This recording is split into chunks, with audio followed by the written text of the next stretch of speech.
menurut saya ya, mungkin ini strategi Pak Prabowo ingin mengikat ini semua, dikurung dulu di bawahnya, lalu nanti dia gempur pelan-pelan.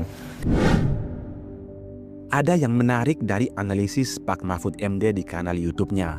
Ia menjelaskan bagaimana Presiden Prabowo mengurung para koruptor dalam satu karung agar mudah dikontrol. Menariknya, strategi ini ternyata sudah dilakukan Presiden Gus Dur selama menjadi Presiden keempat Indonesia. Lantas, bagaimana caranya? Menurut Mahfud, para koruptor yang memang sudah terendus kasus hukum sengaja dimasukkan ke dalam kekuasaan menjadi bawahan presiden. Inilah yang dinamakan dengan strategi mengurung dalam satu karung kekuasaan agar mudah dibidik dan dikontrol. Setiap langkah mereka diamati dan dikontrol langsung oleh orang-orang presiden maupun oleh presiden sendiri. Sehingga jangan heran jika orang-orang yang selama ini dianggap sebagai teman presiden satu persatu mulai diincar lembaga penegak hukum. Salah satu contoh nyatanya adalah Ridwan Kamil yang rumahnya digeledah oleh KPK. Untuk lebih detailnya, simak penjelasan Pak Mahfud berikut ini. Memahami coba ya, berandai-andai. Mungkin nih sebenarnya niat baik dari presiden untuk melakukan sesuatu pada saatnya. Karena begini misalnya, presiden membuat statement, di pemerintahan saya tidak boleh ada koruptor.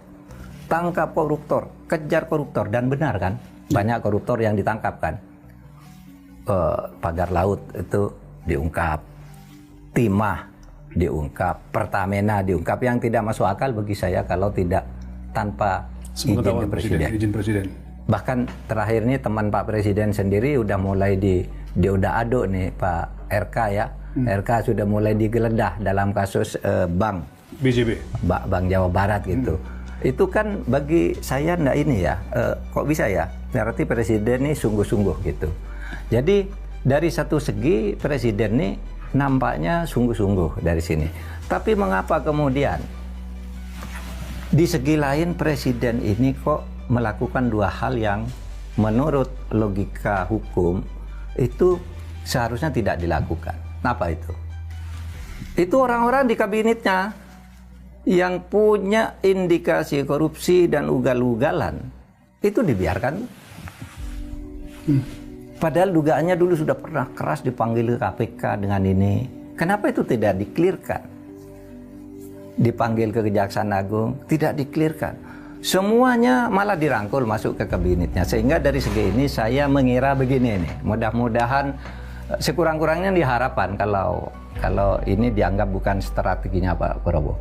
Mendudukan jaya Pak Prabowo ini ingin meletakkan kekuasaan dulu di bawah dia. Oleh sebab itu dulu yang ngeritik dia itu kan sekarang jadi pejabat semua tuh. Nggak ada yang ngomong lagi. Yang dulu pokoknya haram Prabowo jadi presiden. Republik ini akan ambruk kalau Prabowo jadi presiden. Sekarang jadi wamen, jadi staf. Itu masih ada. Kepala badan gitu ya. Masih ada tuh anunya. Jejak digitalnya, masih ada gambarnya. Itu diletakkan, diangkat semua di bawah Pak Prabowo. Dua mantan presiden diletakkan di bawah Pak Prabowo di Danantara.